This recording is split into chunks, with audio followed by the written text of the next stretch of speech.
Welcome to Aran Island This, a podcast series where we talk to Irish people from different walks of life as they reflect on their own journeys. Join me, Russell McDermott, as we explore the many aspects of Irishness and what it means to each of our guests through life's ups and downs. So, Kevin, when you were a student over here in Trinity, when did you realise you were real Irish or not Irish?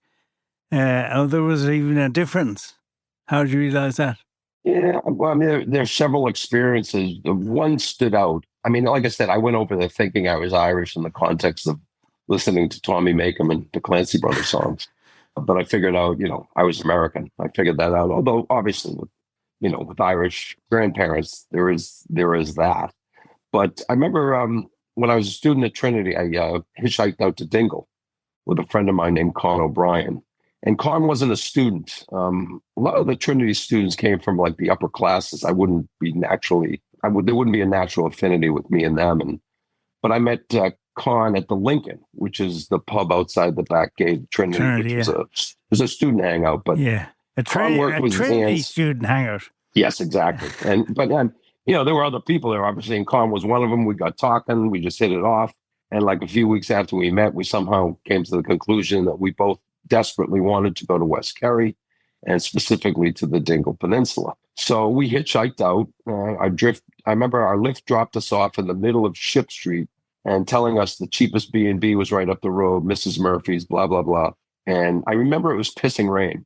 Mrs. Murphy answered the door. She was dressed all in black, like my grandmother from Connemara was, the Irish widow. Yeah. I told Con, I'll do all the talking. No, you won't. I said, hello, Mrs. Murphy. My friend and I are looking for accommodation. Your B&B came highly recommended. So Mrs. Murphy gave me the once over and said, she goes, you're not from here. I said, no, I'm from Boston, man. I'm studying at Trinity this year. She looked, Mrs. Murphy looks over at Con and she goes, what about him? I said, Con took off his hat, measure of respect. I said, I'm Irish, Mrs. Murphy. I'm from Dolphins Bar in Dublin. Mm. And Mrs. Murphy did not look impressed. She said, Dublin is a kip. And she led us upstairs and said we owed her £6. And trust me, Ross, that was a steal. Yeah. That was £3 each. I handed over the money and Mrs. Murphy said, I suppose you'll be wanting to visit the pubs tonight. And I said, oh, yes, ma'am.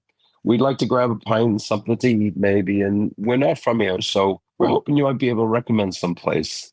And Mrs. Murphy squinted, and I guess she wasn't in favor of drinking. And she said, well, I can't tell you where to go, but I can tell you where not to go. Flay Hives. It's an immoral pub run by an immoral man. I thanked Mrs. Murphy profusely, telling her she had surely saved us from a night of debauchery. I made your way directly. Public house.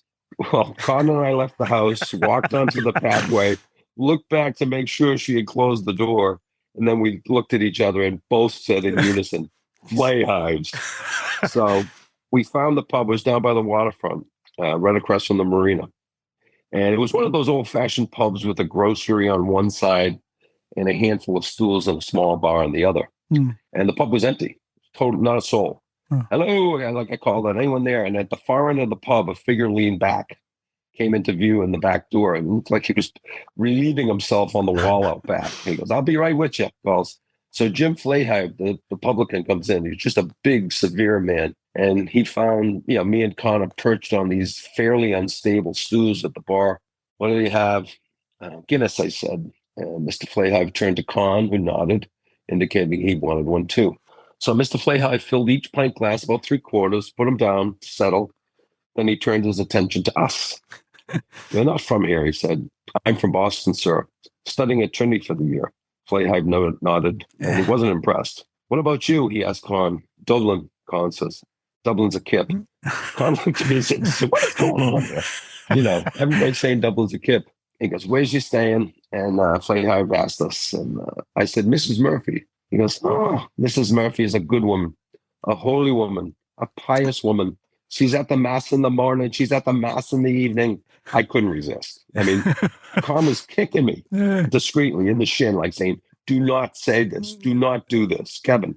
And I said, well, that's interesting, Mr. Flayhive, because when we asked Mrs. Murphy where we might go to get a pint, she told us not to come here because it's an immoral pub. Mr. Flayhive was just placing the pints perfectly poured right in front of us. He put his both hands on the bar, leaned at us, and said, "I don't." We had a few more points with Mr. Flayhigh, who set us straight on Mrs. Murphy and spoke begrudgingly about every other denizen of Dingle. And the story introduced me to the notion of begrudgery and the Irish ability to speak well of someone in one breath and trash them in the next. It was more than a funny story, Ross. Seriously, it revealed something peculiar to the Irish and peculiar out in the country, particularly. It's that sort of, yeah, guys, he's lovely. And then you say, nice bastard. So it was eye-opening. Correct. But something very strange about us as a nation of people is we can do that, talk out of both sides with our mouth in a way, right, and be nice about something but be mean. And when I lived in the States for 10 years, you never had any of that. It was strange when you came back to it's part of the way we talk. It's not really with malice. It's just we like to offer excessive information about people, both good and bad. Right. I remember Bono put it very well. And Bono's another guy who probably knows America better than I did because he's been all over America and I haven't. Yeah. And I remember he said the difference between Ireland and America is that if you're standing on the corner and a guy drives by in a nice car, you'll say, I want to get one of those. And then in Ireland, if this guy drives by in a nice car, you say, I'm going to get him. Exactly. Or how the hell did he get it? Yeah, exactly. Kev, thanks a million. Good man.